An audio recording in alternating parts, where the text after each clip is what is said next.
चलिए नमस्कार साथियों, फिर से आपका एक बार इलाहाबाद कैंपस कोचिंग के इस डिजिटल प्लेटफार्म पर आप सभी लोगों का स्वागत है। साथियों, अभी आप लोग जो टेस्ट सीरीज हम लोगों ने शुरू किया है, उस टेस्ट सीरीज का जो है डिस्कस का ये दूसरा भाग है। पहले जो है डिस्कशन में 1 से लेकर के 50 क्वेश्चन वहाँ पे डिस्कस किए गए थे और अब यहाँ पे 51 से लेकर के 100 तक क्वेश्चन को डिस्कस किया जा रहा है। क्योंकि इसको हम कई पार्टों में इसलिए कर रहे हैं कि वीडियो काफ़ी लंबा हो जाता है, तो इसको आप लोगों को देखने में प्रॉब्लम होती है, तो इसलिए ये जो है अगर खंडों में होगा तो ठीक रहेगा। 50-50 के 3 जो है खंडों में इस वीडियो को हम लोग आप लोगों के सामने रख रहे हैं। तो चलिए हम लोग देर ना करते हुए हम लोग फिर से देखेंगे हमें क्वेश्चन को कैसे शुरू करना है। तो चलिए हम लोग देखते हैं 51 क्वेश्चन, हमें 51 क्वेश्चन ये रहा आपके सामने और इसको पढ़ते हैं और कैसे सॉल्व करते हैं क्वेश्चन को, उस तरीके को भी देखते हुए आगे बढ़ेंगे। चलिए, है ना, यह है आपका है ना 51 क्वेश्चन, 51वां क्वेश्चन है। इसमें दिया है आर्थिक विकास का सबसे अच्छा सूचकांक किसके द्वारा प्रदान किया जा सकता है। यहाँ पे ध्यान रखिएगा, आर्थिक विकास की बात कर रहा है। आर्थिक विकास और आर्थिक वृद्धि हमने आप लोगों को बताया था, बहुत से बच्चों ने पढ़ा है आर्थिक विकास और आर्थिक वृद्धि क्या होता है। आर्थिक विकास की जब हम बात करते हैं, ध्यान रखें, आर्थिक जब हम विकास की बात करते हैं तो यहाँ पे व्यक्ति के अंदर गुणात्मक पहलुओं पर अगर सुधार होता है तो हम उसे आर्थिक विकास कहते हैं। लेकिन अगर अर्थव्यवस्था में किसी क्षेत्र में मात्रा के रूप में बढ़ जाना, वो क्या कहलाता है? वृद्धि कहलाता है। क्या कहलाता है? वृद्धि कहलाता है। मात्रा के रूप में बढ़ना वृद्धि कहलाता है। और वृद्धि के हमने बताया था, आर्थिक वृद्धि के मुख्य रूप से 3 मापक बताए गए हैं, ठीक है ना। और उन तीनों मापकों में सबसे अच्छा मापक प्रति व्यक्ति आय थी। लेकिन विकास के जो मापक हैं, उन मापकों में सबसे पहले जो मापक हमने बताया था कि जो विश्व बैंक ने जारी किया था, विश्व के सभी देशों का जो है मानव विकास बताने के लिए, है ना, बेसिक नीड अप्रोच को उन्होंने सहारा लिया था, जिसे हम लोग कहते हैं, ठीक है ना, हिंदी में कहते हैं आवश्यकता न्यूनतम प्रत्यागम, बेसिक नीड अप्रोच का सहारा लिया था। फिर इसके बाद जो है आपका PQLI को जारी किया था। फिर वर्तमान में जो मानव विकास सूचकांक को जारी करने का बताने का जो सबसे अच्छा जो मापक है वह है मानव विकास सूचकांक HDI, ह्यूमन डेवलपमेंट इंडेक्स।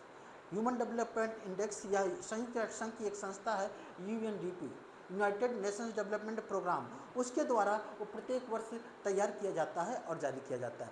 बहरहाल हम लोग यहाँ पे बात करने वाले हैं कि इस क्वेश्चन का आंसर क्या होगा। हम इसलिए इसको बता रहे हैं कि जिससे कि आपके समझ में आए कि आखिर में क्वेश्चन को हमको कैसे टेकअप करना है। देखिए, आर्थिक विकास का इसमें बात कर रहा है, सबसे अच्छा जो है सूचकांक किसके द्वारा प्रदान किया जा सकता है ना। यहाँ पे दिया है मौजूदा कीमतों पर राष्ट्रीय आय में वृद्धि। ये राष्ट्रीय आय की वृद्धि की बात कर रहा है, ये तो हो ही नहीं सकता। दूसरा दे रहा है प्रति वर्ष प्रति व्यक्ति वास्तविक आय में वृद्धि।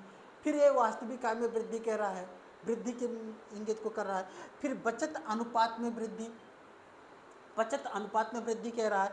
भुगतान शेष की स्थिति में सुधार, ये सभी ध्यान रखें। आपको ये लगेगा कि ये कहीं ना कहीं इकोनॉमी से रिलेटेड है, ठीक है ना, लेकिन मापक में क्या रखा गया? जी नहीं, ये किसी को नहीं रखा गया है। तो ध्यान रखें, यहाँ पे अगर मानव विकास सूचकांक होता तो हम यहाँ पे रख सकते थे। तो यहाँ पे उपर्युक्त में से कोई नहीं, ठीक है ना। ए वाला आंसर आपका क्या होगा? सही होगा। ए वाला आंसर आपका सही होने वाला है। चलिए हम लोग देखते हैं अगला क्वेश्चन। अगला क्वेश्चन ये रहा आपके सामने। अगला क्वेश्चन है, निम्न में से कौन सही सुमेलित नहीं है? इसमें से कौन सा सही सुमेलित नहीं है?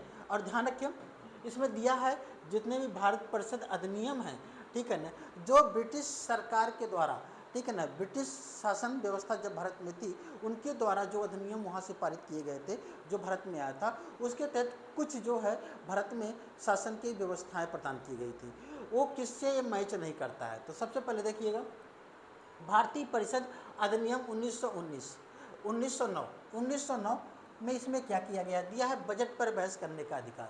ध्यान रखें, बजट पर बहस करने का अधिकार ये 1909 में नहीं था, यह था कब? 1892 में। बजट पर बहस करने का अधिकार जो मिला था कब? 1892 में। तो 1909 तो ये हो ही नहीं सकता। इसका मतलब यही वाला क्या हो गया? गलत हो गया, ठीक है ना। ये तो पहला ही मिल गया आपको, संयोग अच्छा था। लेकिन क्या, इसको देख लीजिए, यहाँ पे डिस्कस कर रहे हैं। तो भारत परिषद अधिनियम 1919 में प्रांतों में द्वैत शासन व्यवस्था की शुरुआत कब की गई? क्वेश्चन खूब पूछा जाता है। तो 1919 के अधिनियम के द्वारा, ठीक है ना।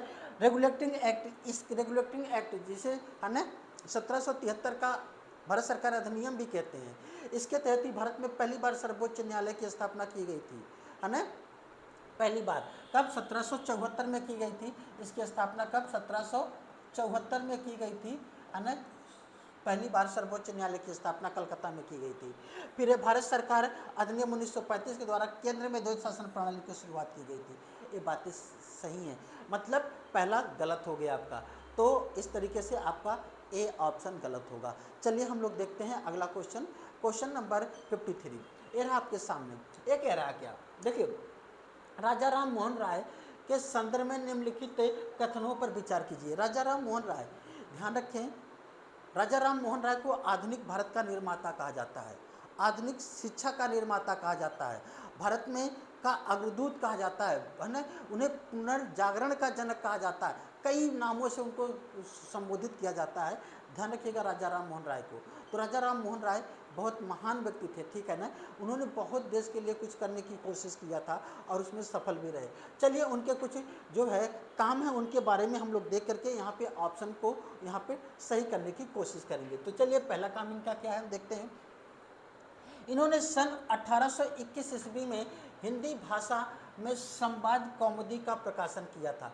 ध्यान रखिएगा, ये बातें सही हैं। हिंदी भाषा में जो संवाद कौमुदी है, ठीक है ना, ये जो संवाद कौमुदी पुस्तक है, ये इसी पुस्तक के माध्यम से राजा राम मोहन राय ने समाज में सती प्रथा के प्रति लोगों को जागरूक करने की कोशिश किया था और सती प्रथा की काफ़ी आलोचना की थी।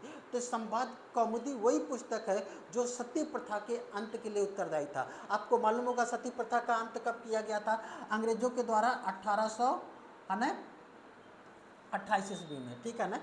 ये सती प्रथा का अंत की बात की जाती है, ठीक है। चलिए सन फिर कह रहा है 1822 ईस्वी में फारसी भाषा में मिरातुल अखबार का प्रकाशन किया। ये भी बातें सही हैं, ये भी बातें सही हैं और ये भी बातें सही हैं, दोनों ही कथन सत्य हैं। तो इसके आधार पर हम कौन सा इसका ऑप्शन ले सकते हैं?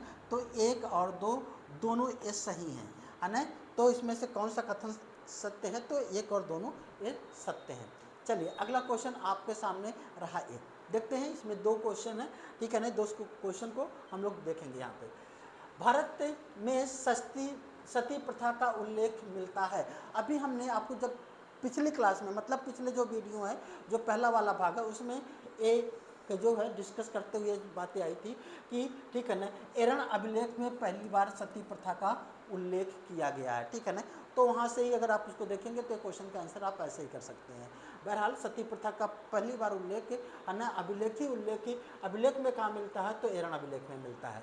चलिए यहाँ पे देखते हैं, निम्नलिखित में से किसे मुख्यतः मिश्रित अर्थव्यवस्था की धारणा का प्रतिपादन किया? मिश्रित अर्थव्यवस्था, mixed economy. Mixed economy Bharat की अर्थव्यवस्था को हमने बताया था वर्तमान में मिश्रित अर्थव्यवस्था तो है, लेकिन बदलते स्वरूप के साथ हम लोग क्या कह सकते हैं? बाजार आधारित नियोजित मिश्रित अर्थव्यवस्था। पिछले वीडियो में आप लोगों ने देखा होगा, ठीक है ना। यहाँ पे कह रहा है कि मिश्रित अर्थव्यवस्था का प्रतिपादन किसने किया था? एडम स्मिथ को अर्थशास्त्र का जनक कहा जाता है, ठीक है ना। जॉन मेडान Keynes, Gunnar Myrdal, BS Minhas. ध्यान रखिए, सही आंसर होगा आपका जॉन मेडान कीन्स। जॉन मेडान कीन्स, जिन्हें जेएम कीन्स के नाम से भी क्या कहते हैं? जेएम कीन्स के नाम से भी जाना जाता है और जेएम कीन्स को आधुनिक अर्थशास्त्र का जनक भी कहा जाता है। दरअसल में जेएम कीन्स वही व्यक्ति हैं जिन्होंने 1936 में एक पुस्तक लिखी थी, general theory for employment interest and money, ठीक है ना। General theory for employment interest and money, ठीक है ना, जिसे हम लोग हिंदी में कहते हैं रोजगार, ठीक है ना। रोजगार, ब्याज और धन का सामान्य सिद्धांत। रोजगार, ब्याज और धन का क्या कह सकते हैं? रोजगार, ब्याज और धन का सामान्य सिद्धांत हिंदी में कह सकते हैं, और इंग्लिश में क्या कहते हैं? General theory for employment interest and money, ठीक है ना। तो इसी में इन्होंने ये जो कहा था, बताया था कि किसी भी देश में मिश्रित अर्थव्यवस्था के एक मिश्रित कॉन्सेप्ट को अपनाया जाए, ठीक है ना, जहाँ पे सार्वजनिक क्षेत्र और निजी क्षेत्र दोनों मिलकर के काम करते हैं। तो इन दोनों को क्वेश्चनों का आंसर हो गया। चलिए हम लोग देखते हैं अगला क्वेश्चन। अगला क्वेश्चन ये रहा आपके सामने, कह रहा है देखिए, जनांकी संक्रमण की किस अवस्था में जन्म दर, इसे जन्म दर लिखा है, थोड़ा सा इस शब्द को सही कर लीजिएगा, यहाँ पे जन्म दर उच्च होना चाहिए था, थोड़ा सा यहाँ पे उच्च होने पर के साथ साथ मृत्यु दर में कमी आती है ना, मृत्यु दर में क्या होती है, कमी आती है। यहाँ पे भी थोड़ा सा गलत लिखा है, दर होना चाहिए। ठीक है, चलिए हम लोग क्वेश्चन को समझ लेते हैं। ठीक है ना, क्या कह रहा है, प्रथम अवस्था, ठीक है ना, ध्यान रखें, जनांकी संक्रमण के सिद्धांत को 5 अवस्थाओं में विभाजित किया गया है, जिसमें ठीक है ना 5 अवस्थाओं में सबसे टॉप की अवस्था को माना जाता है। कभी वो पूरा हम लोग उस पर टॉपिक पर पढ़ेंगे, ठीक है ना। जनांकी संक्रमण का सिद्धांत जो है किसने दिया था, ठीक है ना, माल्थस को जनांकी का पिता कहा जाता है, माल्थस को, ठीक है ना। और ध्यान रखिएगा, प्रथम अवस्था में ये बताया गया था कि गरीबी की अवस्था होती है, ऐसे में जन्म दर और मृत्यु दर को दोनों क्या होते हैं, उच्च होते हैं। और जब जन्म दर और मृत्यु दर उच्च होते हैं तो यहाँ पे क्या होती है, जीव जो है जनसंख्या में स्थिरता की स्थिति आती है। क्या होती है, स्थिरता की स्थिति दिखाई देती है। लेकिन यह द्वितीय अवस्था वो अवस्था है जहाँ पे क्या होता है, जो जन्म दर उच्च होने लगता है, ज़्यादा होने लगता है, बढ़ने लगता है, और मृत्यु दर में कमी आने लगती है, जिससे जनसंख्या में थोड़ा सा बढ़ने की प्रवृत्ति दिखाई देती है। तो इसका सही आंसर होगा द्वितीय अवस्था। द्वितीय अवस्था में जन्म दर उच्च हो जाता है और मृत्यु दर, ठीक है ना, में जो है थोड़ी सी कमी आने लगती है, तो हम इसे द्वितीय अवस्था में कह सकते हैं। चलिए अगला क्वेश्चन है, एक ही दी हुई समयावधि में कीमतें और मौद्रिक आय दोनों दुगनी हो जाए तो वास्तविक आय पर क्या प्रभाव पड़ेगा। चलिए बहुत ही अच्छा क्वेश्चन है, ठीक है ना। लोगों को लग रहा होगा कि ये कैसे अनुपात दे दिया है तो कैसे निकालेंगे। दो चीज़ें हमने आपको पढ़ाया होगा, आपको ध्यान में रखिएगा, जो बच्चे हमसे क्लास किए हैं, ठीक है ना। ध्यान रखिए क्या है कि एक होती है मौद्रिक आय और दूसरी है वास्तविक आय।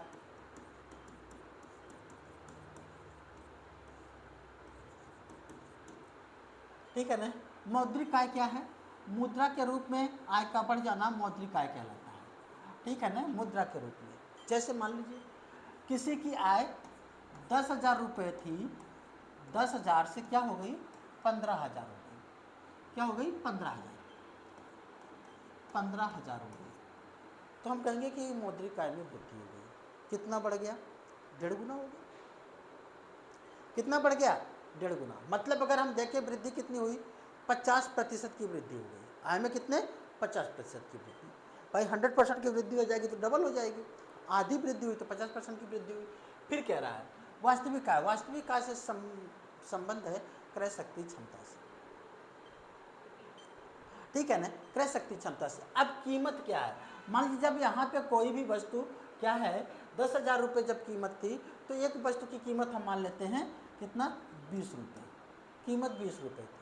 अब उसी अनुपात में कह रहा है ये भी बढ़ जाता है, 50% भी बढ़ जाता है, कितना हो जाएगा, 30 रुपये हो जाएगा।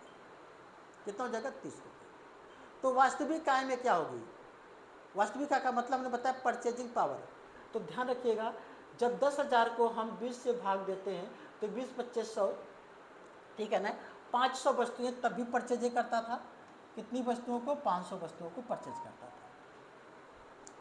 अब यहाँ पे 15,000 रुपये हो गया है और 30 रुपये इसकी कीमत हो गई है, मतलब उसी अनुपात में कीमत भी बढ़ गया 50%।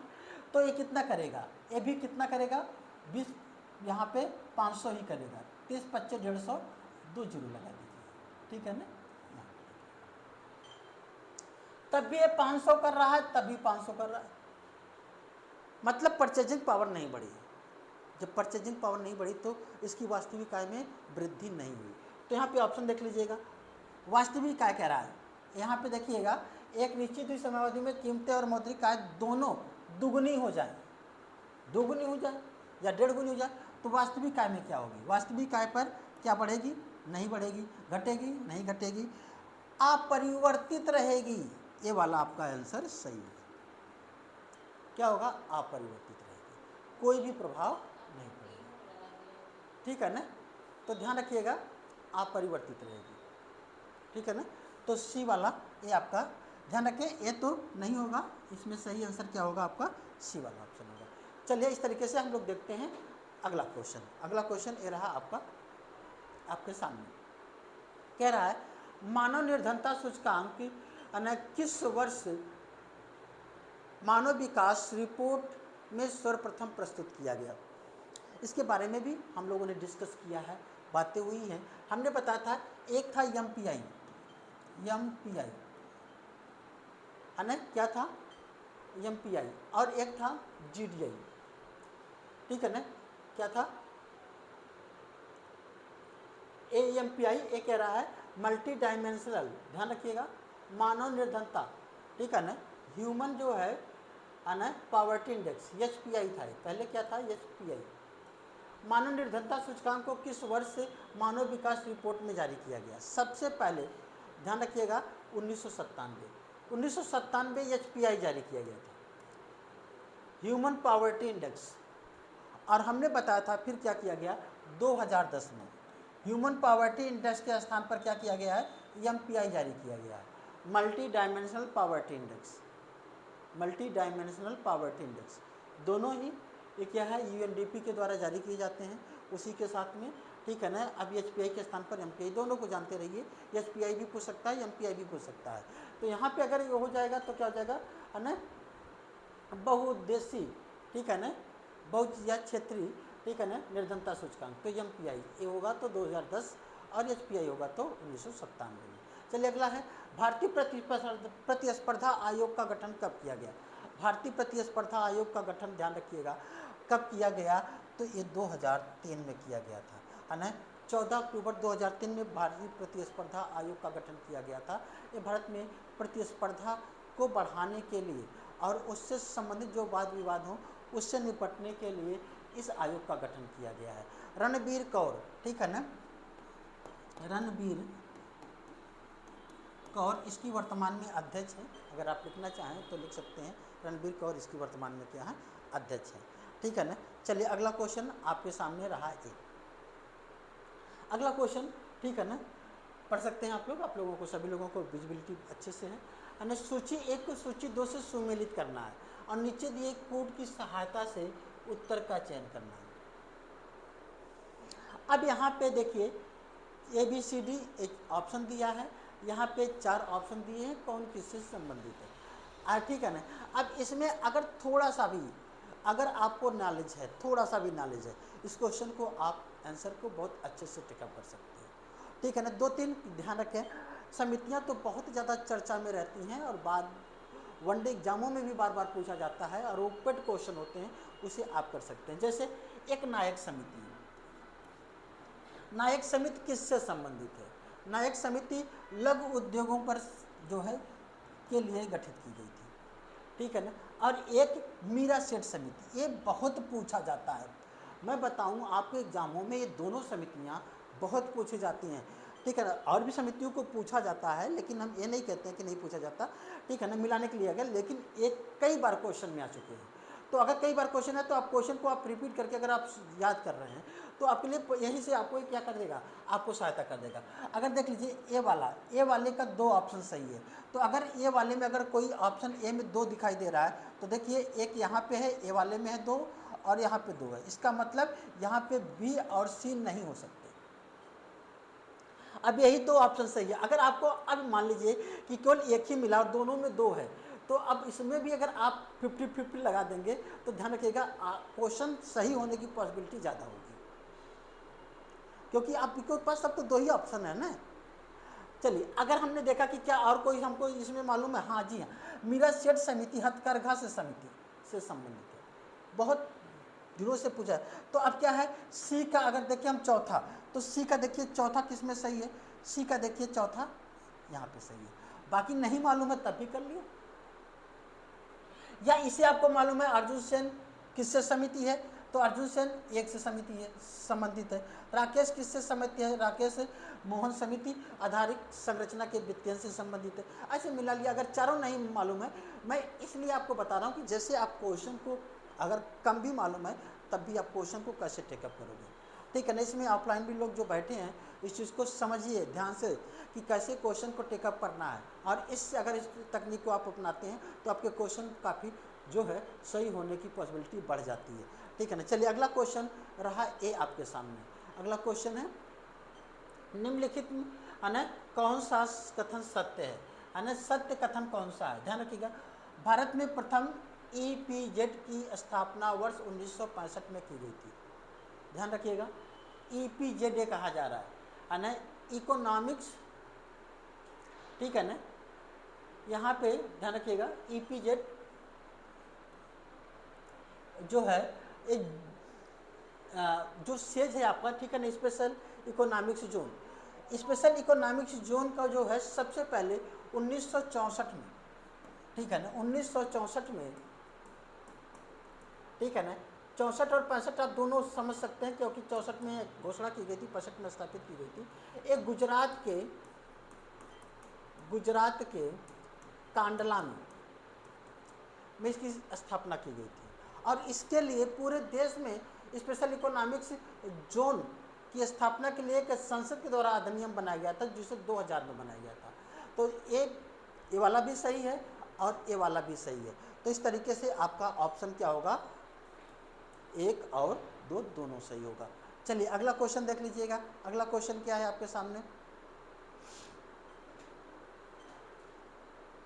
चलिए अगला क्वेश्चन है आपके सामने एक कह रहा है निम्नलिखित युग्मों में से कौन सा है ना सही है। ठीक है ना। यहाँ पे फसल दिया है और इस फसल के इधर क्या दिए हैं, यहाँ पे जैविक उर्वरक। अजोला क्या है, एक प्रकार का जैविक उर्वरक है जो नाइट्रोजन की मात्रा को बढ़ा देता है। कहाँ पे, धान के खेतों में, ठीक है ना, एजोला ज़्यादा पाया जाता है। ठीक है ना। तो एजोला किससे है, ठीक है ना, धान के खेत से।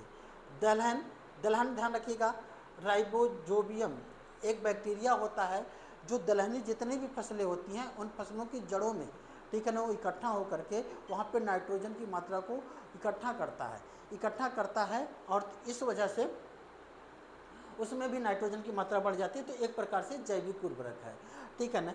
यहाँ पे तिलहन दिया है एजेटोबैक्टर। एजेटो जो बैक्टर है, ध्यान रखिएगा, एजेटोबैक्टर, ठीक है ना। ये केवल तिलहन ही नहीं बल्कि अन्य सभी फसलों में भी, गेहूँ है, धान है ना, दाल है, ठीक है ना, दाल है, तिलहन है, सभी फसलों में ये सामान्यतः देखने को मिलता है। ये क्या है, एजिटोबैक्टर एक प्रकार का बैक्टीरिया है जो वायुमंडल में जो नाइट्रोजन होती है उस नाइट्रोजन को अवशोषित करके या भूमि में मिला देता है, तो ये सभी फसलों के लिए। तो इसका मतलब है केवल पर्टिकुलर तिलहन को दिया है, तो ये गलत हो गया। तो इसमें सही आंसर क्या होगा, ए वाला आपका बी वाला ऑप्शन सही होगा, तिलहन। ठीक है ना। कौन सा सही सुमेलित है।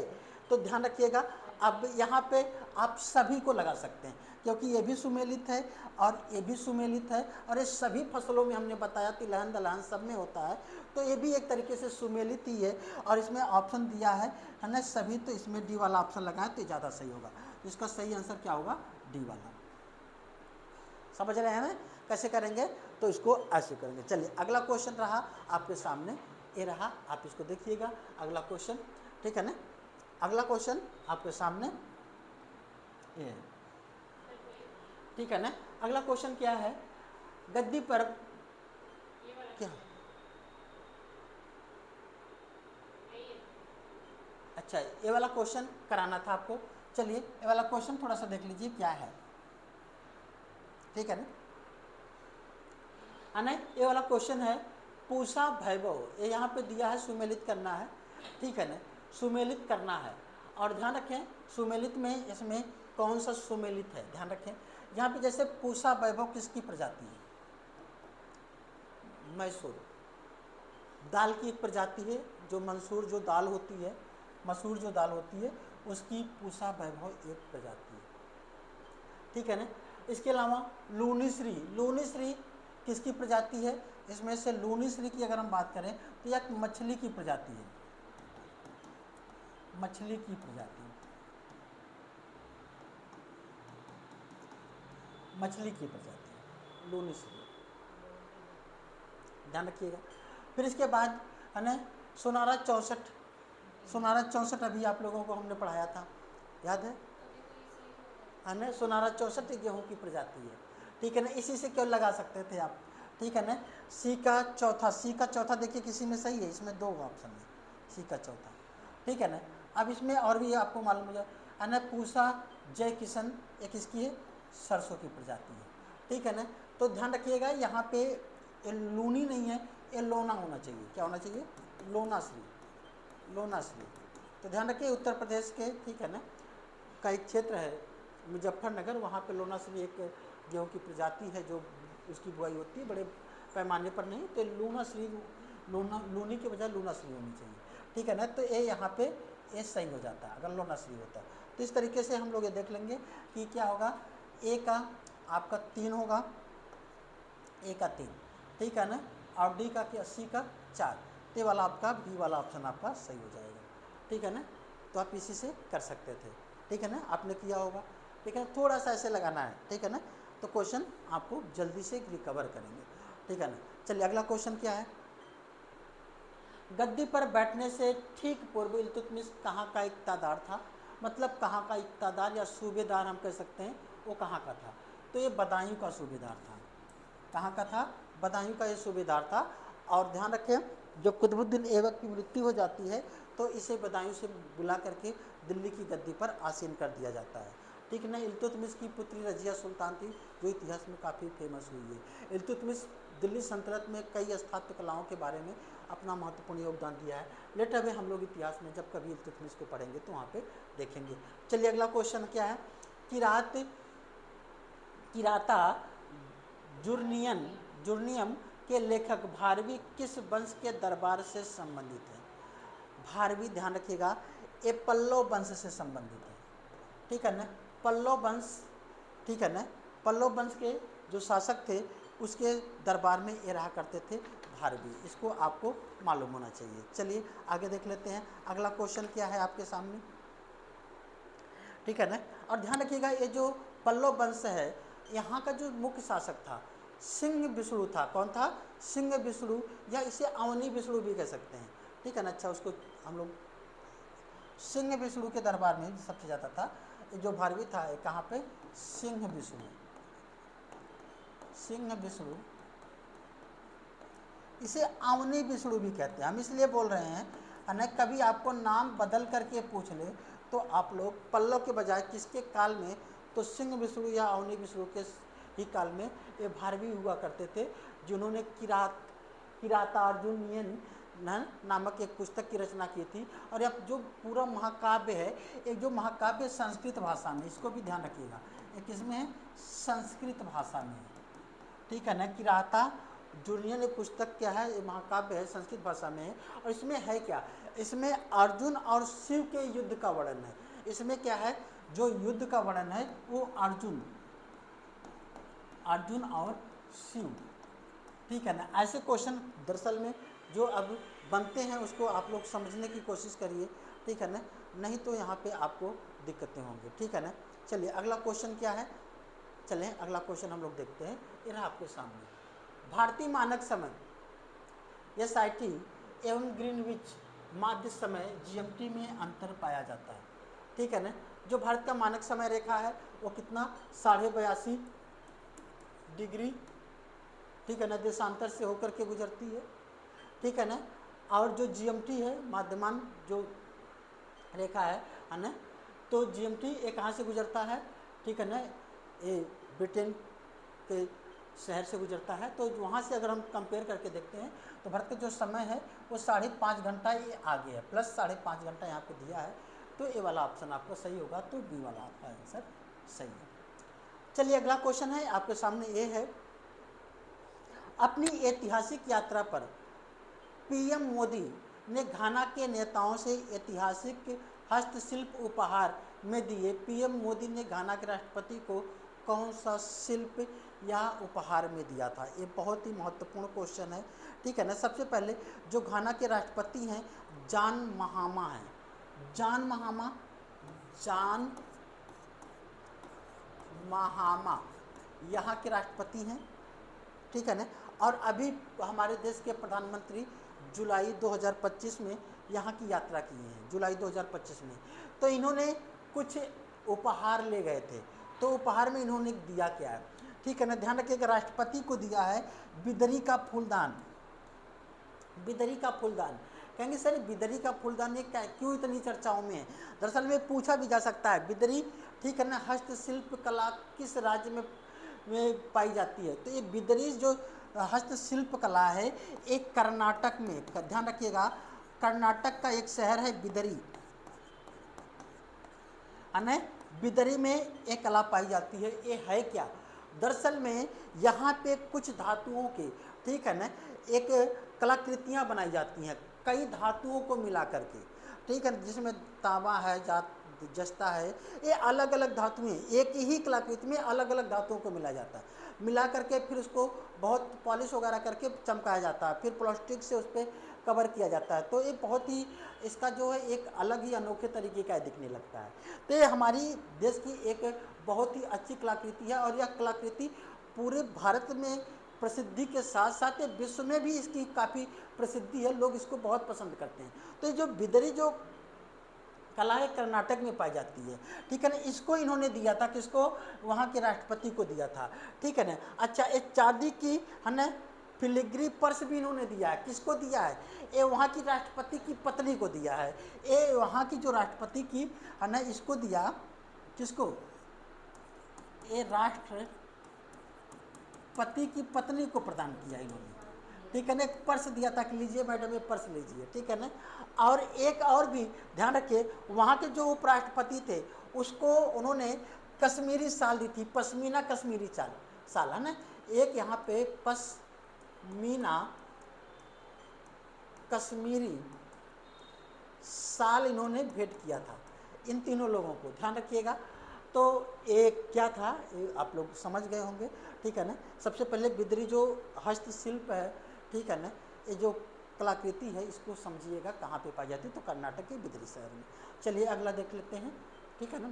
अगला क्वेश्चन ये रहा आपके सामने, क्या है ना, अभी हाल ही में अंतरिक्ष में जाने वाले, है ना, दूसरे भारतीय कौन बने? अंतरिक्ष में जाने वाले दूसरे भारतीय कौन थे भाई? शुभांशु शुक्ला, अभी काफ़ी चर्चा में थे शुभांशु शुक्ला, ठीक है ना। ये जो है अंतरिक्ष में जाने वाले ये दूसरे भारतीय हैं। ये कब गए थे भैया?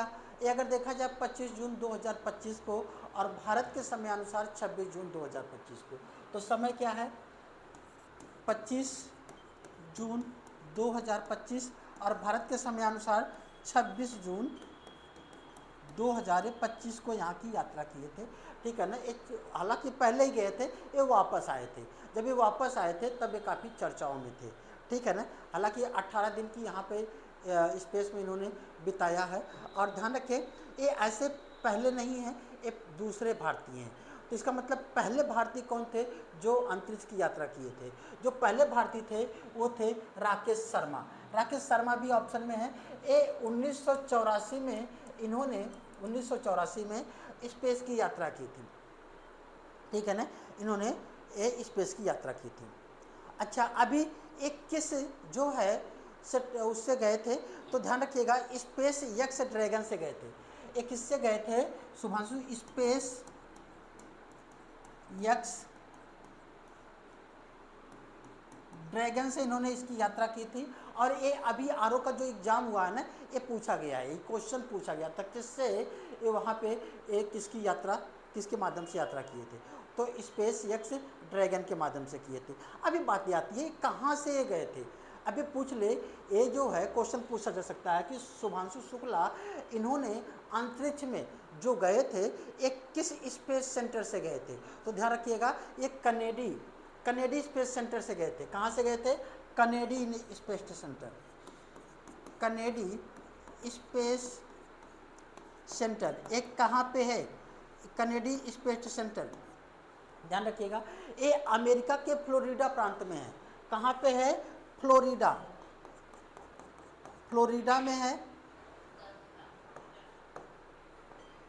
कहाँ पे? अमेरिका के,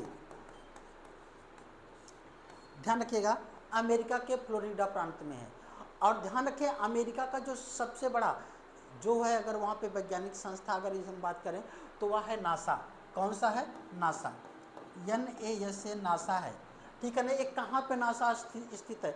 अमेरिका के वाशिंगटन डीसी में इसका हेडक्वार्टर है नासा का।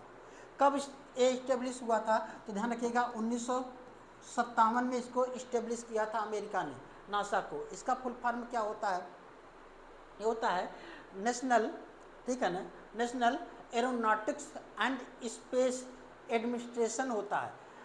National aeronautics and space administration होता है। ये कहाँ पे है? ये अमेरिका की सबसे बड़ी वैज्ञानिक संस्था है। कहाँ, कब स्थापित किया गया था? 1957 में। ध्यान रखिएगा, यहाँ पे बहुत से भारतीय लोग काम करते हैं इस नासा में।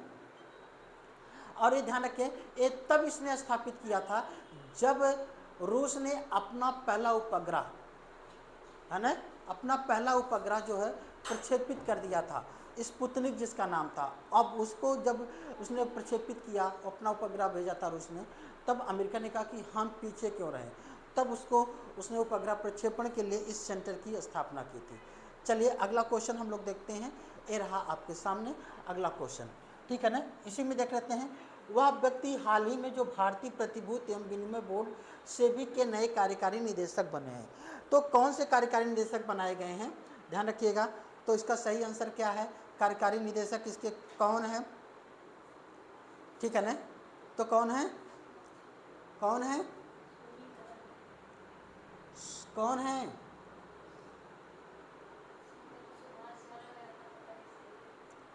इसमें ध्यान रखिएगा, राकेश सिन्हा ते रिटायर हुए हैं। राकेश सिन्हा के स्थान पर आए हैं ये शायद सुनील कदम, ठीक है ना, सुनील कदम।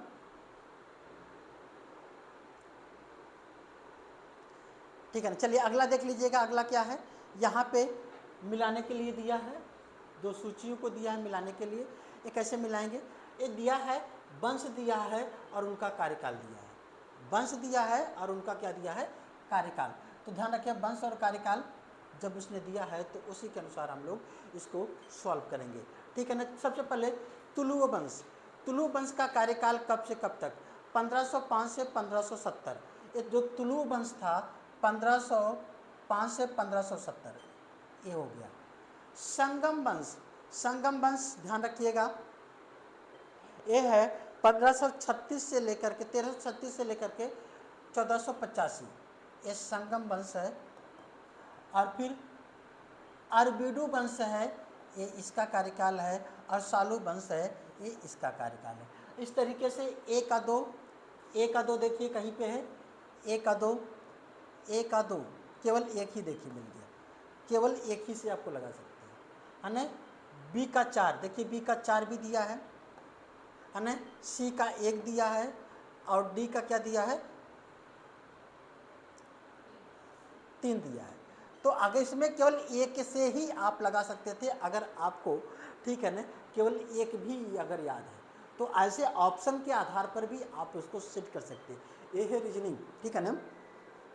थोड़ा सा भी अगर आप इसको करेंगे तो आपको बहुत आसान होगा इसको क्वेश्चन को करने में। चलिए ये रहा आपके सामने अगला क्वेश्चन, हम लोग देखते हैं।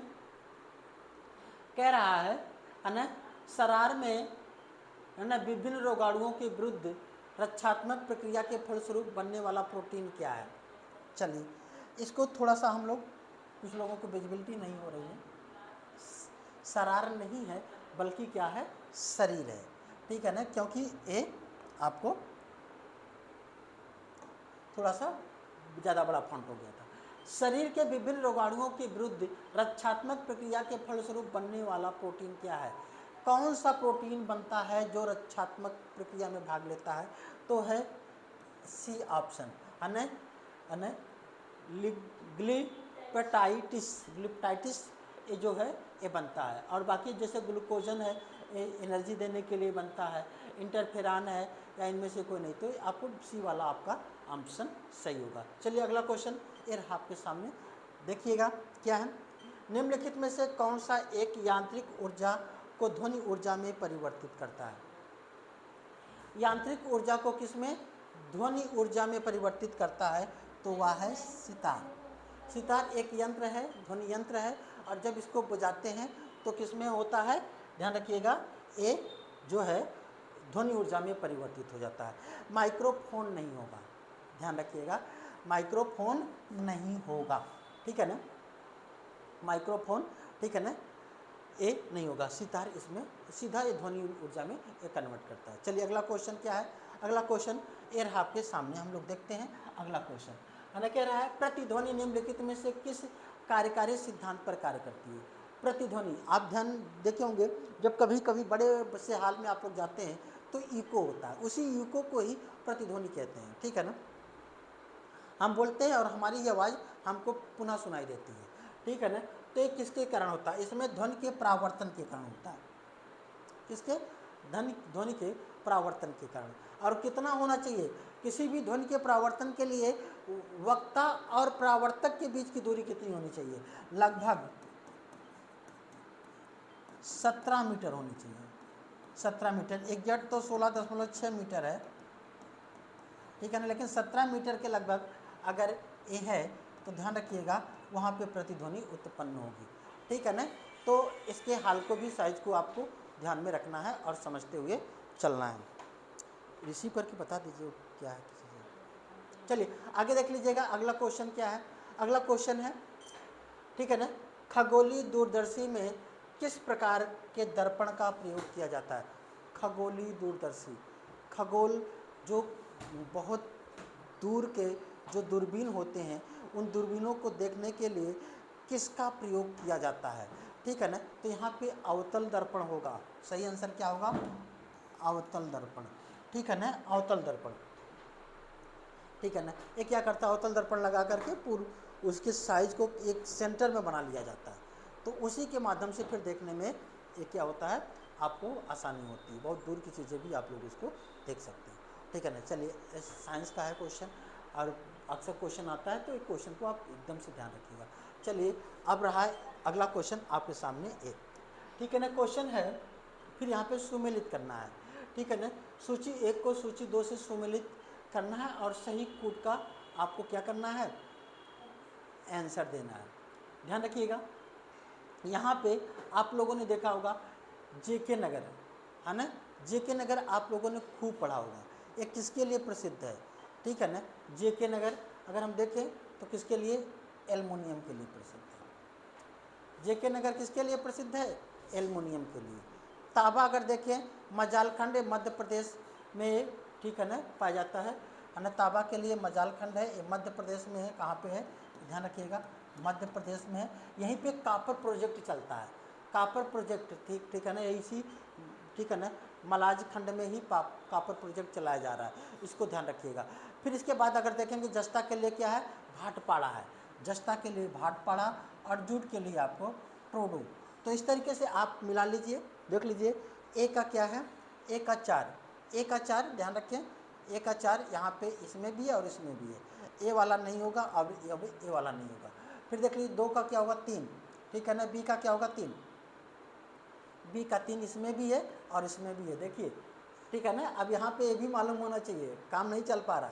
अब इसमें देखना है सी का क्या होगा, सी का ए, ठीक है ना, सी का क्या है, ए, कहाँ पे सही है, ए जा रहा है, सी का एक ए हो गया, इसका मतलब डी का 2 होगा, इसका मतलब सही आंसर क्या होगा, ए होगा, ठीक है ना, ए वाला ऑप्शन, ठीक है ना। ऐसे ही कुछ आपको आंसर मिलाने होते हैं, ठीक है ना। चलिए अगला क्वेश्चन आपके सामने रहा, ए कैसे करेंगे देखते हैं। अगला क्वेश्चन है, निम्नलिखित नदियों में किस एक का मुहाना शीत ऋतु में जमता नहीं है। मतलब जब ठंडक का समय आता है तो उसका मुहाना जम जाता है, ठीक है ना, केवल एक नदी ऐसी है जिसका मुहाना नहीं जमता है। अच्छा, नदियों का मुहाना कहाँ पे जमता होगा दादा, जहाँ पे सबसे ज़्यादा उनका मुहाना, वहाँ पे जहाँ पे सबसे ज़्यादा ठंडक पड़ती होगी, जहाँ पे सबसे ज़्यादा क्या होगी, ठंडक पड़ती है। तो ये आप ध्यान रखिए, जितनी भी चारों नदियों को नाम दिया गया है, ये सभी नदियाँ रूस में बहने वाली नदियाँ, इन सभी नदियाँ रूस में बहने वाली नदियाँ हैं। और इन चारों नदियों में ओब, एनसी और लीना, ये तीनों नदियों का जो मुहाना है वो अटलांटिक महासागर में, ठीक है ना, अटलांटिक नहीं, हमें उसे कह सकते हैं अंटार्कटिका। अंटार्कटिका महासागर में वो जा कर के खुलता है। और जब वहाँ पे खुलता है तो वहाँ पे ऑलरेडी ही बर्फ़, बहुत ठंडक पड़ती है, तो गर्मियों में तो खुला रहता है, ठंडियों में इतना बर्फ़ जम जाता है कि इसका मुहाना हो जाता है। लेकिन जो ये आमूर जो नदी है, ठीक है ना, इसका जो मुहाना है वो टाटर जल संधि में पाया जाता है। टाटर जल संधि कहाँ पे है? ये ओखोटस्क सागर है ना, टाटर जल संधि में है, ये गिरती है ना, ओखोटस्क सागर। और सागर की महासागर की बात करें तो प्रशांत महासागर का ये भाग है, ये प्रशांत महासागर। ध्यान रखिए, अगर ये पूछ ले कि आमूर नदी कहाँ पे गिरती है, ठीक है ना, अगर ऐसे क्वेश्चन आए तो आपको उसमें टाटर जल संधि ये भी ऑप्शन सही होगा, ओखोटस्क सागर ये भी सही होगा, प्रशांत महासागर ये भी सही होगा। तो जैसा भी वहाँ पे ऑप्शन देगा उसी के अनुसार आपको क्या करना है, ये सही करना है, ठीक है ना। चलिए अगला क्वेश्चन देख लीजिए, रहा आपके सामने ये, ठीक है ना। अगला क्वेश्चन क्या है, इसी में दिया है, निम्नलिखित में से कौन सी झील दुनिया की सबसे ऊंची खारे पानी की झील है? दुनिया की सबसे ऊंचे खारे की पानी की झील, ध्यान रखिएगा, ये क्या है? पैगोंग झील। पैंगोंग इसका नाम है, अगर देखें पैंगोंग त्सो झील है, इसका नाम पैंगोत्सो, ठीक है ना, हम इंडिया में इसे पैंगोंग झील कहते हैं। ये कहाँ पे है? ध्यान रखिएगा, ये जो है इंडिया में ही है और लद्दाख में पाया जाता है। कहाँ पे? ये लद्दाख में स्थित है।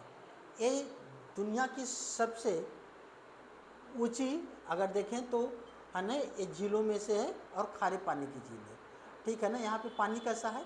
खारा है, ठीक है ना, यहाँ का पानी कैसा है? खारा। मीठे पानी की सबसे बड़ी झील कौन सी है? सुपीरियर झील है, जो अमेरिका में पाई जाती है। सुपीरियर झील ये मीठे पानी की सबसे बड़ी झील है। अच्छा, खारे पानी की सबसे बड़ी झील, खारे पानी की सबसे बड़ी, ये तो ऊंचाई पर है ना, खारे पानी की और सबसे अधिक ऊंचाई पर है। खारे पानी की सबसे बड़ी झील जिसे हम कैप्सियन सागर कहते हैं, खारे पानी की सबसे बड़ी झील क्या होती है? कैप्सियन सागर। और सबसे खारी झील किसे कहते हैं? ठीक है ना, वो है मृत सागर, ठीक है ना, सबसे खारी झील है, ठीक है ना। सबसे खारे पानी की झील कौन है? मृत सागर है। और इतना वहाँ पे पानी खारा है कि वहाँ पे लोग क्या है, वहाँ पे डूबते नहीं हैं। आप अगर कोई मानो उस झील में चला जाए तो डूबेगा नहीं, इतनी उसकी डेंसिटी ज़्यादा होती है, ठीक है ना। तो इसको आप लोग ध्यान रखेंगे। चलिए,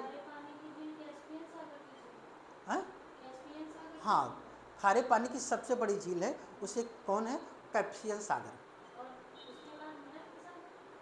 ये सबसे ज़्यादा खारी झील कौन सी है?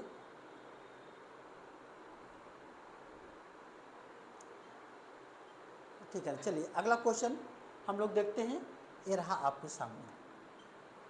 अगला क्वेश्चन है, निम्नलिखित में से कौन एक भूमध्य सागरीय जलवायु वाला एशियाई देश नहीं है?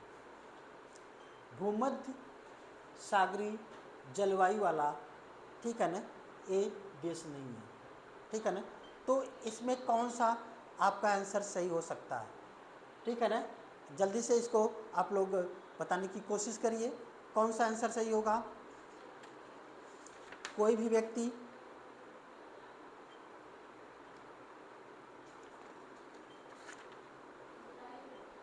हाँ, अजरबैजान। कौन होगा?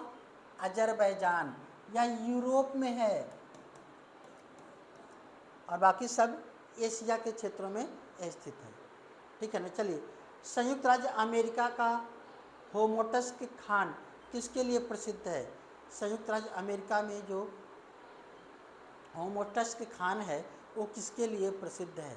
तो ध्यान रखिएगा, यह सोना के लिए प्रसिद्ध है। सोना, यहाँ पे बहुत ज़्यादा सोना पाया जाता है, ठीक है ना।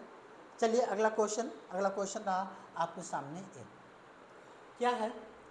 निम्नलिखित में से कौन सा एक विषुवत रेखा पर अवस्थित नहीं है? विषुवत रेखा पर अवस्थित नहीं है, इसमें कौन सा ये देश है जो विषुवत रेखा पर नहीं है? ये है कोलंबिया, ध्यान रखिएगा। कोलंबिया ये दक्षिण अमेरिका महाद्वीप में पाया जाता है, ठीक है नहीं, विषुवत रेखा के पास में है, लेकिन विषुवत रेखा पर यह स्थित नहीं है। तो सही आंसर होगा कोलंबिया। क्या होगा? कोलंबिया। चलिए अगला क्वेश्चन हम लोग देखते हैं। निम्नलिखित में से किस महाजनपद का विस्तार प्रयागराज के आसपास हुआ था? तो ध्यान रखिएगा वो है वत्स, जिसकी जो राजधानी कहाँ पे थी? कौशाम्बी, ठीक है ना। वत्स इसकी राजधानी कहाँ पे थी? कौशाम्बी। ध्यान रखिएगा ये वाला आपका आंसर सही होगा, ठीक।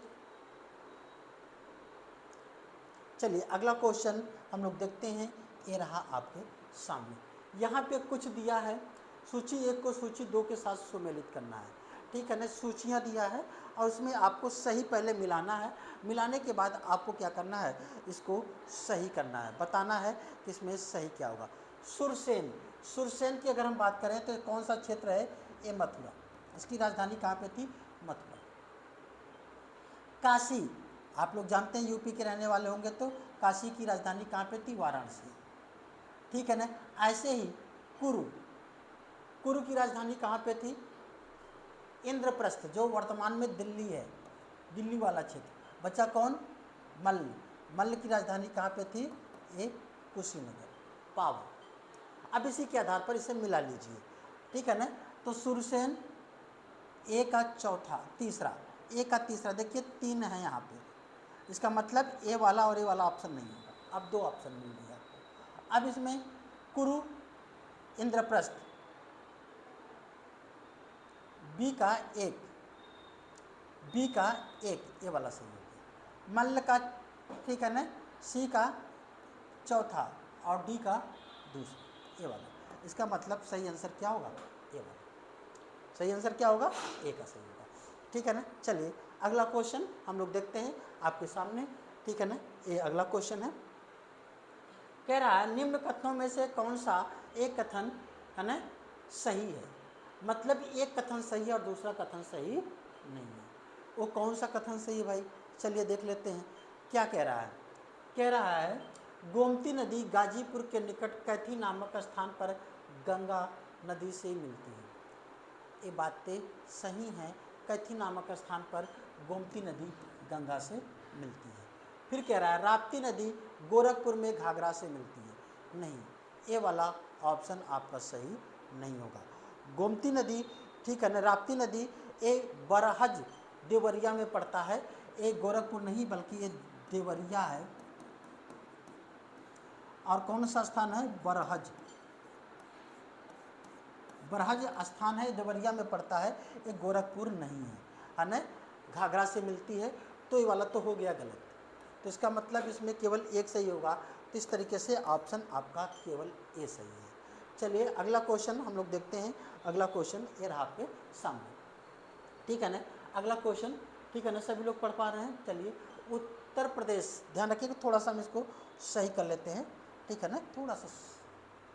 चलिए ये कह लेते हैं, आप सभी लोगों की विजिबिलिटी आ गई है, ठीक है। उत्तर प्रदेश के विद्रोहों और उनके नेतृत्वकर्ता के संदर्भ में निम्नलिखित युग्मों में से सही युग्म का जो चयन करें। कौन सा सही युग्म सुमेलित है? ध्यान रखें अक्सर 1857 की क्रांति और उसके समय नेतृत्वकर्ता को बहुत बार पूछा गया है। तो यहाँ पे ध्यान रखें ऐसे क्षेत्रों को लिया है जिसमें आप बहुत ज़्यादा, ठीक है ना, चर्चित वाले क्षेत्र नहीं हैं, ठीक है ना। लेकिन यहाँ पे थोड़ा सा अगर एक भी 2 पॉइंट अगर आपने सही कर लिया तो क्वेश्चन सही हो जाता है। जैसे देखिए फैजाबाद, फैजाबाद में किसने इसका नेतृत्व किया था 1857 की क्रांति का? तो मौलवी अहमदुल्ला। ये बातें सही हैं, ठीक है, मौलवी अहमदुल्ला ने किया था। मथुरा में 1857 की क्रांति का जो नेतृत्व किया था वो देवी सिंह ने किया था। मेरठ में 1857 की क्रांति का जो नेतृत्व किया था वो खान बहादुर खान ने नहीं किया था। इसको खान बहादुर खान ने नहीं किया था, बल्कि कौन किया था? धन सिंह गुर्जर थे। एक व्यक्ति थे ये यहाँ पे, धन सिंह गुर्जर, धन सिंह गुर्जर थे, जिन्होंने 1857 की क्रांति में मेरठ में नेतृत्व किया था। तो खान बहादुर खान ने क्या कहाँ का नेतृत्व किया था? ये भाई साहब बरेली के नेतृत्व किए थे।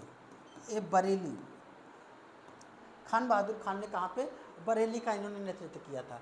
कालपी में तात्या टोपे थे, ये भी सही है। इसका मतलब यहाँ पे सही कौन हुआ? पहला, दूसरा और चौथा सही है। ऑप्शन देख लीजिए, पहला, दूसरा और चौथा, सी वाला आपका ऑप्शन सही है। चलिए हम लोग अगला क्वेश्चन देखते हैं। अगला क्वेश्चन, ठीक है ना, आए रहा आपके सामने अगला क्वेश्चन।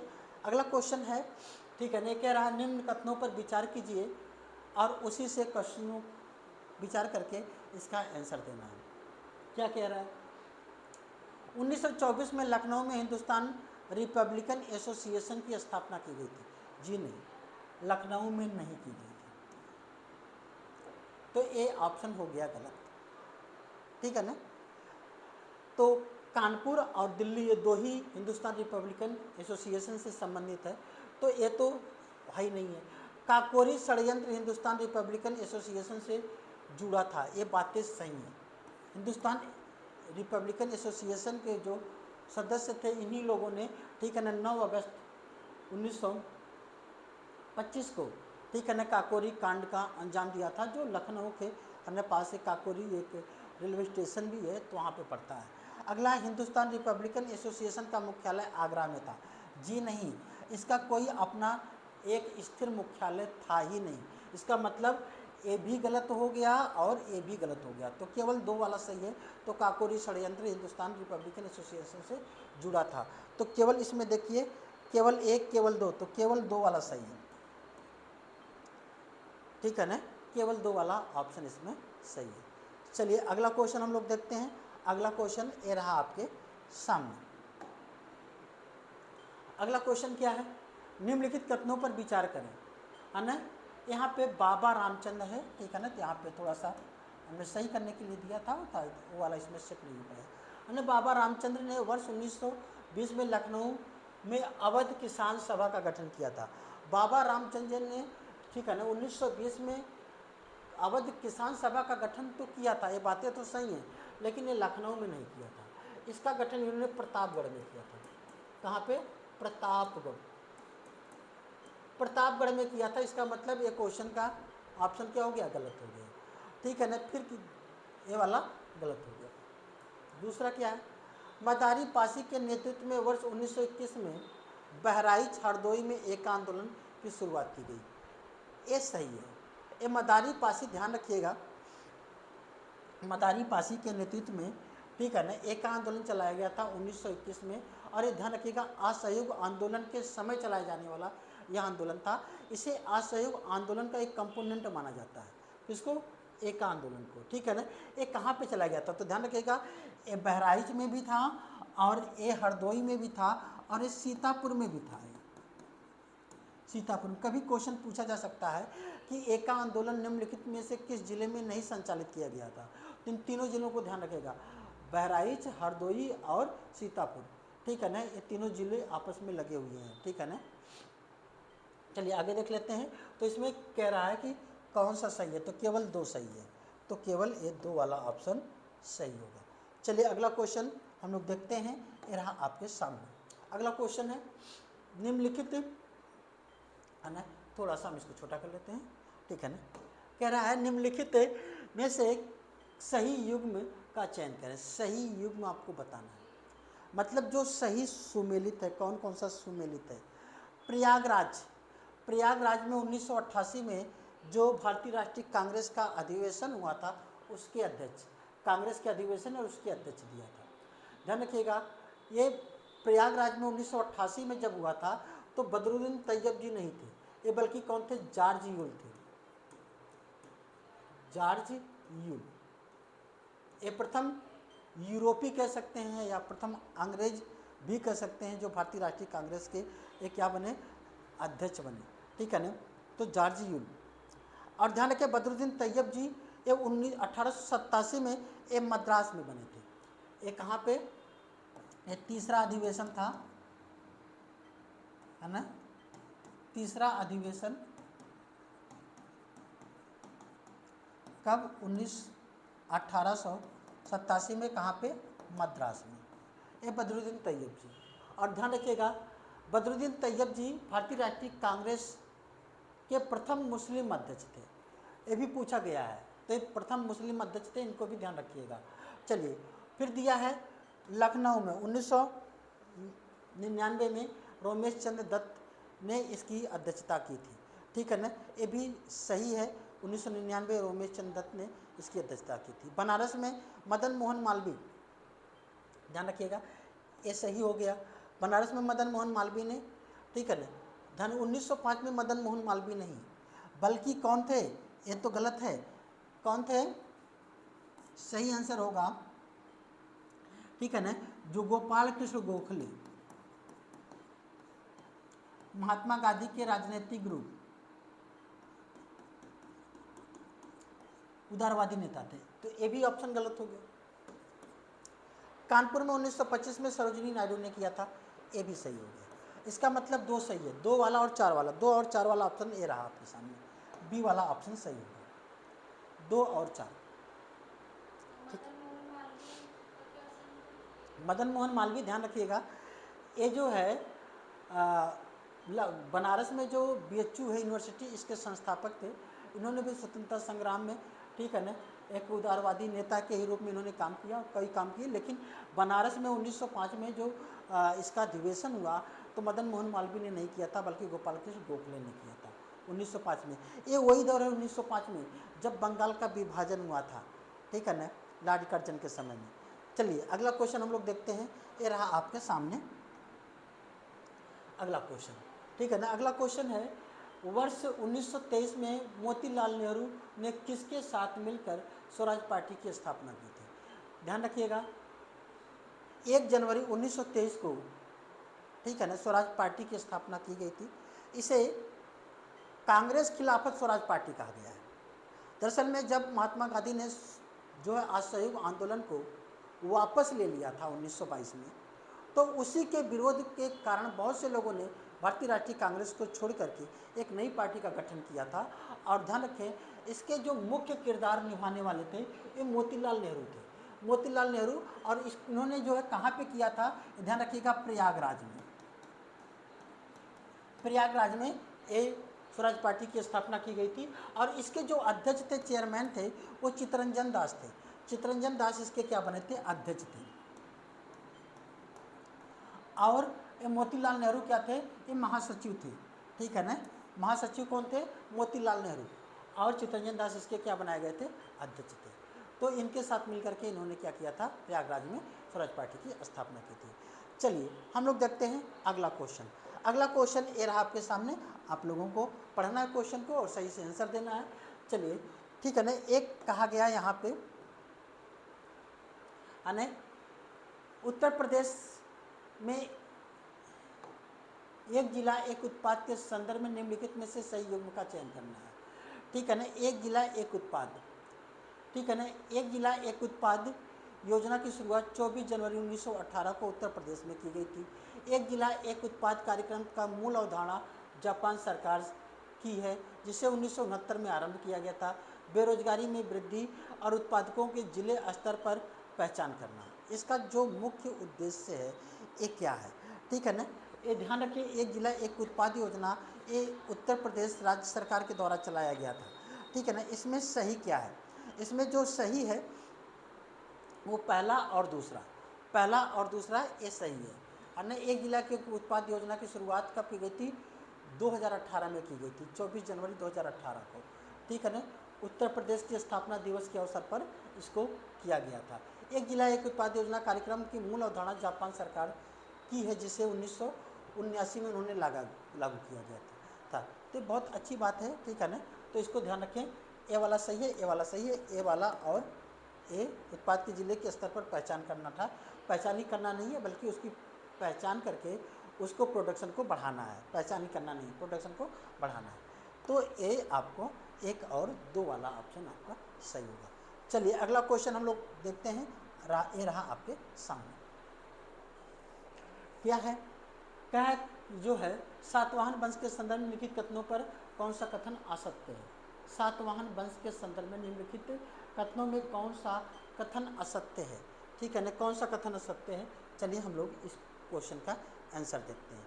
सबसे पहले देखेंगे, पहला क्या है, सातवाहन नरेशों का राजकीय भाषा संस्कृत थी। ये बात सही है। सातवाहन जो राजवंश था उसकी राजकीय भाषा, ठीक है ना, संस्कृत नहीं थी बल्कि प्राकृतिक भाषा थी। इसलिए ये क्या हो गया, ये गलत हो गया। सातवाहन शासकों के द्वारा चलाए गए अधिकांश सिक्के शीशे के थे। सातवाहन शासकों ने सबसे ज़्यादा जो सिक्के जारी किए हैं वे शीशे के ही सिक्के जारी किए हैं। यद्यपि इन्होंने चांदी का सिक्का भी जारी किया है, ठीक है ना, तांबा भी बनाया है, और एक पोलिन नामक एक सिक्का है, ठीक है ना, जो तांबा, टिन और शीशा मिला करके जो है बनाया जाता था, उसको भी बनाया है। लेकिन अगर इसकी बात हम करें तो सातवाहन शासकों ने शीशे के जारी किए थे। तो ये वाला तो सही हो गया। तो इसमें केवल 2 ऑप्शन, कौन सा आंसर सही है, तो केवल 2। ये ध्यान रखिएगा, बहुत ही अच्छा क्वेश्चन है, आप इसको याद रखिए। चलिए अगला क्वेश्चन ये रहा आपके सामने, ठीक है ना, हम लोग देखेंगे, ठीक है ना, क्या कह रहा है। ऐतिहासिक स्रोतों के अनुसार महापद्मनंद के उत्तराधिकारियों की संख्या 8 थी, ठीक है ना, ठीक है। नंद वंश में कुल जो शासक हुए वो 9 हुए हैं, तो महापद्मनंद के उत्तराधिकारियों की संख्या 8 थी। तो ये तो बातें सही हैं, ठीक है ना, इसमें कोई भी दिक्कत नहीं है। चलिए अगला क्वेश्चन क्या है, फिर कह रहा है अगला पॉइंट, ठीक है ना, निम्नलिखित में से कौन सा, अच्छा इसके बारे में कह रहा है, कौन सा जो है निम्नलिखित में से एक कौन से स्रोत हैं जहां इस तथ्य का उल्लेख है, ठीक है ना, इसका उल्लेख कहाँ पे है। तो ध्यान रखें, उस समय सबसे ज़्यादा जो थे वो पुराण अस्तित्व में थे और बौद्ध ग्रंथ, ठीक है ना। तो ये ध्यान रखें, बौद्ध पुराण एवं बौद्ध ग्रंथों में इसका उल्लेख मिलता है। चलिए अगला क्वेश्चन हम लोग देखेंगे। अगला क्वेश्चन ये रहा आपके सामने, ठीक है ना, ये है आपका, चिश्ती संप्रदाय में निम्नलिखित संतों को पहले के बाद के क्रम में व्यवस्थित कीजिए। चिश्ती संप्रदाय ये है क्या, चिश्ती क्या होते थे, ठीक है ना। चिश्ती संप्रदाय जैसे हिंदुओं के जो धर्मगुरु होते थे वैसे मुस्लिमों के भी जो धर्मगुरु होते थे, जो मुस्लिम धर्म में सुधार को लेकर के आगे आए, उन्हें हम लोग चिश्ती कहते हैं। क्या कहते हैं, चिश्ती। और ये जो चिश्ती थे ये काफ़ी हद तक एक काफ़ी उदार हुआ करते थे, उदारवादी प्रवृत्ति के एक चिश्ती होते थे। ये मुस्लिम जो धर्म है उसमें बहुत ज़्यादा एक कट्टरता को पसंद नहीं करते थे, मतलब उसको अनुसरण करते थे बहुत, लेकिन ये उदार भाव से करते थे, कट्टरता के साथ नहीं करते थे। चलिए इसमें बात करते हैं, इनका क्रम कौन सबसे पहले है, कौन बाद में, कौन उसके बाद में, कौन उसके बाद में। ध्यान रखिएगा, सबसे पहले अगर देखें तो बाबा फरीद, बाबा फरीद एक पहले चिश्ती जो है संत थे, एक पहले चिश्ती संत थे। इनके बाद इनके जो शिष्य थे वो शेख निजामुद्दीन औलिया। ये इनके शिष्य कौन थे, शेख निजामुद्दीन औलिया। शेख निजामुद्दीन औलिया, ध्यान रखिएगा, इन्होंने चिश्ती संप्रदाय को भारत में बहुत ज़्यादा विस्तारित किया, ठीक है ना। ये बहुत ख्याति प्राप्त जो है चिश्ती संत थे, शेख निजामुद्दीन औलिया, ठीक है ना। और इसके बाद शेख निजामुद्दीन औलिया के 2 शिष्य हुआ करते थे, एक शेख है ना नसीरुद्दीन चिरागे दहली भी हुआ करते थे, और सैयद मोहम्मद गेसू दराज हुआ करते थे। ये दोनों इनके शिष्य थे। लेकिन जब शेख निजामुद्दीन औलिया की मृत्यु होती है तो जो चिश्ती जो संत थे उनको आगे ले जाने के लिए चिरागे दहली आते हैं, इसके बाद ये आते हैं, और इसके बाद फिर इनके बाद क्या होते हैं, ये मोहम्मद गेसू दराज आते हैं। मोहम्मद गेसू दराज ऐसे चिश्ती संत थे जिनके जो बाल थे वो बहुत बड़े हुआ करते थे, ठीक है ना। इन्होंने कहा कि बाल ये जो है ये खुदा का नूर है, ठीक है ना, उनके द्वारा दिया गया, तो वो कटाए ही नहीं, ठीक है ना। उन्होंने एक बार एक निजामुद्दीन औलिया उनके उस सर पे हाथ रख दिया था और उनके बालों पर वो पहुंच गया था, तो इसलिए वो कहे कि इस पर हमारे गुरु ने हाथ रख दिया, तो हम उन्होंने कटाया ही नहीं। बहुत लंबे बाल उनके हुआ करते थे, ठीक है ना, वो नीचे लटकते हुए पाए जाते थे, ठीक है ना। तो ध्यान रखिएगा। तो इसमें क्रम की बात करें तो पहले स्थान पर ये आ गए, दूसरे स्थान पर ए आ गए, तीसरे स्थान पर ए आ गए, चौथे स्थान पर ए आ गए। तो देख लीजिए इसमें कौन सा कूट है, तो पहला चौथा कौन है, चौथे स्थान पर ए आ गए। चलिए भाई ए भी है, चौथे पे ए भी है, इसका मतलब ये दोनों तो हट गए।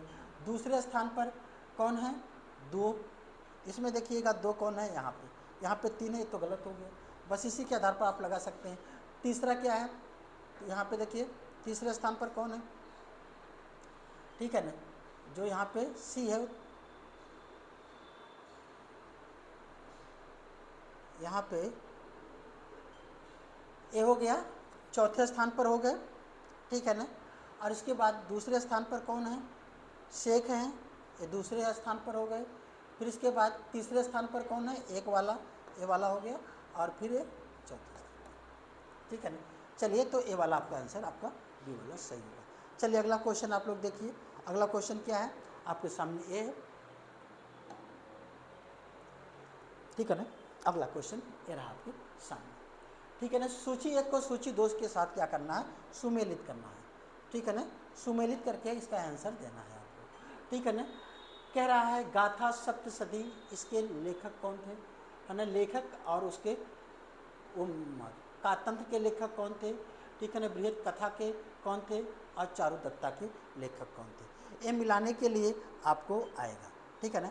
तो ध्यान रखिएगा, तो इसमें ध्यान रखिए, है ना, गाथा सप्तशती के लेखक हॉल थे, गाथा सप्तशती के लेखक कौन थे, हॉल थे। कातंत्र के लेखक की अगर हम बात करें तो सर्वमर्मन कौन थे, सर्वमर्मन थे। है ना, क्या है, बृहद कथा के लेखक कौन थे, बृहद कथा के लेखक गुणांग थे, और चारुदत्ता के लेखक के भास थे, ठीक है ना। तो इस तरीके से ए का दूसरा, ठीक है ना, ए का दूसरा, ठीक है ना, यहाँ पे भी है और यहाँ पे भी है। बी का पहला यहाँ पे भी है, यहाँ पे भी है। सी का तीसरा यहाँ पे भी है, यहाँ पे भी है और यहाँ पे नहीं है। और डी का चौथा, ए वाला, मतलब ए वाला आपका आंसर सही है, ये वाला आंसर सही है। चलिए अगला क्वेश्चन हम लोग देखते हैं। अगला क्वेश्चन ये रहा आपके सामने, अगला क्वेश्चन ये रहा आपके सामने, ठीक है ना। क्या है, थोड़ा सा हम लोग इसको देख लेते हैं, ठीक है ना। हाल ही में आदि कर्मयोगी कार्यक्रम किस मंत्रालय के द्वारा शुरू किया गया है। आदि कर्मयोगी कार्यक्रम एक जनजाति का मंत्रालय के द्वारा किया गया है। ध्यान रखिएगा, जुलाई 2025 में, है ना। इसे आदि कर्मयोगी के स्थान पे अधिक कर्मयोगी भी नाम दिया गया, या इसे अधिक कर्मयोगी भी कह सकते हैं। अधिक कर्मयोगी आए या आदि कर्मयोगी आए, दोनों बातें एक ही है, ठीक है ना। यहाँ पे जनजातियों की पहचान करके उन्हें क्या करना है, उचित उनको रोजगार उपलब्ध कराने हैं, ठीक है ना। अगला है, हाल ही में किस देश की अदालत ने वहाँ के प्रधानमंत्री को निलंबित कर दिया। किस देश की अदालत ने वहाँ के प्रधानमंत्री को निलंबित कर दिया, ठीक है ना। तो ध्यान रखिएगा, यहाँ पे थाईलैंड, क्या सही होगा, थाईलैंड। दरअसल में थाईलैंड के जो वहाँ पे राष्ट्रपति थे, है ना, पैटोगाटन सिवाना साहब ने क्या किया था, अपने ही देश के खिलाफ सेना के जो प्रमुख थे, ठीक है ना, उनके खिलाफ एक गलत टिप्पणी की थी। और वो भी किसके, ध्यान रखिएगा, एक कंबोडिया के, ठीक है ना, वहाँ के जो भूतपूर्व, ठीक है ना, जो नेता थे, बड़े नेताओं में थे, उनसे फ़ोन पे बातें की थी, जिसका वायरल जो वीडियो ये लीक हो गया था, है ना। हुन सेन से इन्होंने बात किया था, कंबोडिया के भूतपूर्व ये नेता थे, है ना। और उसमें इन्होंने कुछ ऐसे शब्दों का प्रयोग किया था जिससे कि वहाँ के थाईलैंड की सेना के ऊपर या उनके जो है उनको अपमानित कर रहा था, ठीक है ना, विश्वास को प्रदर्शित कर रहा था। तो इनके खिलाफ जनता उठ खड़ी हुई और इन्हें वहाँ से हटा दिया गया, ठीक है ना। वहाँ पे क्या किया गया, वहाँ की अदालत ने इनको क्या कर दिया, निलंबित कर दिया कि आपको ऐसी टिप्पणी नहीं करनी चाहिए जो देश के से संबंधित हो। चलिए अगला क्वेश्चन रहा ये आपके सामने, ठीक है ना। अगला क्वेश्चन है, अभी हाल ही में भारत का पहला AI संचालित स्मार्ट ट्रैफिक सिस्टम कहना कहाँ लॉन्च किया गया है। AI, ठीक है ना, AI से का जो है जो ट्रैफिक सिस्टम है ये कहाँ पे लॉन्च किया गया है। तो इसका जो सही आंसर होगा वह होगा दिल्ली। कौन होगा सही आंसर, दिल्ली। तो दिल्ली में किया गया है, इसको ध्यान रखिएगा। ये द्वारिका एक्सप्रेस वहाँ से निकलता है, ये 25 जून 2025 को किया गया है। यानी दिल्ली में ये द्वारिका एक्सप्रेस वे पे, द्वारिका एक्सप्रेस वे पे कब 25 जून को 2025 को इसको AI संचालित है। ये पहला ऐसा इस तरीके का, ठीक है ना, एक स्मार्ट ट्रैफिक सिस्टम है, ठीक है ना, जो AI से इसे क्या कर रहा है, संचालित कर रहा है। चलिए अगला क्वेश्चन है अने जो है जुलाई 2025 में अंतर्राष्ट्रीय क्रिकेट परिषद यानी ICC के नए CEO के रूप में किसे नियुक्त किया गया है, ठीक है ना। तो नए CEO के रूप में किसे नियुक्त किया गया है, तो ध्यान रखिएगा यहाँ पे एक क्वेश्चन पूछा गया है और एक पूछा जा सकता है, इसका सही आंसर क्या होगा। चलिए कौन बताएगा। संयोज गुप्ता को, संयोज गुप्ता को क्या किया गया है, इसका ICC का CEO बनाया गया है, यानी चीफ एग्जीक्यूटिव ऑफिसर बनाया गया है।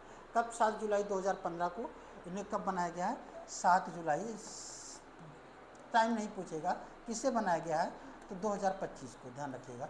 तो इसको आपको ध्यान में रखना है।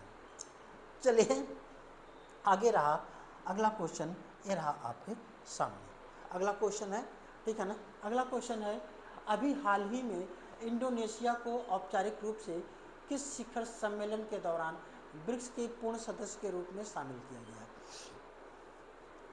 ध्यान रखिएगा, ब्रिक्स देशों की बात किया जा रहा है। तो ब्रिक्स क्या है, ब्रिक्स की अगर हम बात करें तो ब्राज़ील है ना, रसिया, चाइना, इंडिया और साउथ अफ्रीका, ये 5 देशों का एक ग्रुप है, ठीक है ना। ये 5 देशों का ग्रुप था और अभी इनमें सदस्यों की संख्या बढ़ा दी गई है, ठीक है ना, जिसे हम ब्रिक्स प्लस कहते हैं। ब्रिक्स प्लस देशों में अब 10 लोगों की संख्या हो गई है और उस 10वां जो 10 देश है वो कौन है, वह है इंडोनेशिया। इंडोनेशिया अभी जो 17वां शिखर सम्मेलन था, ठीक है ना, इसमें इसे क्या किया गया है, इसे इंडोनेशिया को इसका सदस्य बना लिया गया है।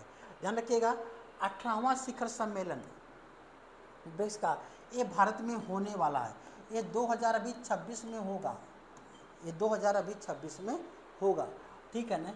और 17वां शिखर सम्मेलन 2025 में हुआ है, इसमें शामिल किया गया है। और अगला शिखर सम्मेलन ब्रिक्स का 18वां शिखर सम्मेलन कहाँ पे आयोजित होगा, ये भारत में होगा। तो ध्यान रखिएगा 2026 में, ये भी पॉइंट बहुत महत्वपूर्ण है। एक क्वेश्चन पूछा जा सकता है, ब्रिक्स का अगला शिखर सम्मेलन या 2026 में कहाँ आयोजित होगा या 18वां शिखर सम्मेलन कहाँ पे आयोजित होगा, तो भारत में होने वाला है। तो भारत के लोग याद रखें, ठीक है ना। अगली बार हम लोग ब्रिक्स देशों का यहाँ पे स्वागत करने जा रहे हैं, ठीक है ना। चलिए अगला हम लोग क्वेश्चन देखते हैं। अगला क्वेश्चन ये रहा आपके सामने, भारत का खुफिया agency research and analysis wings के नए प्रमुख कौन बनाए गए हैं। ध्यान रखिएगा पराग जैन को इसका प्रमुख बनाया गया है, पराग जैन को, और रवि सिन्हा इसके प्रमुख थे। रवि सिन्हा यहाँ से रिटायर हुए हैं और पराग जैन को इसका क्या बनाया गया है, इसका अध्यक्ष बनाया गया है, इसका प्रमुख बनाया गया। तो इसको आपको पराग जैन को याद रखना है, ठीक है ना। कब बनाया, 30 जून 2000, ये ज़्यादा नहीं, ये 30 जून की घटना है, 30 जून 2025 को। तो ये भी आपका करंट का क्वेश्चन है, इसको आप लोग मेंटेन रखिएगा। अन्य अगला है, अफगानिस्तान पर आधिपत्य के समय बाबर को किसने भारत पर आक्रमण करने के लिए निमंत्रण दिया था। भारत पर आक्रमण करने के लिए किसने आमंत्रित किया था, ये आपका जो है सही आंसर होगा दौलत खां, ठीक है ना। दौलत खां है ना, इसने क्या किया था, यहाँ पर जो बाबर को इसने आमंत्रित किया था, है ना, जो है दौलत खान ने कि आप आइए भारत पर आक्रमण करिए, ठीक है ना। इस तरीके से अभी आप लोगों ने 51 से लेकर के 100 क्वेश्चन तक हम लोगों ने डिस्कस किया है, ठीक है ना। अब ऐसे ही हम लोग तीसरी वीडियो में, ठीक है ना, देखेंगे वहाँ पे 101 से लेकर के 150 तक के क्वेश्चनों का डिस्कस किया जाएगा। और आप सभी लोग इन सभी क्वेश्चनों को ज़रूर डिस्कस करें और देखें, और ये आपके एग्ज़ाम को बहुत ज़्यादा प्रॉफिटेबल बनाएगा, ठीक है ना। इधर उधर का फालतू का वीडियो देखने से बढ़िया है इस वीडियो को देखा जाए, जो आप लोगों के एग्जाम के पॉइंट ऑफ व्यू से काफ़ी महत्वपूर्ण होने जा रहा है। चलिए तो हम अगले वीडियो में मिलते हैं, तीसरे वीडियो में। Thank you very much.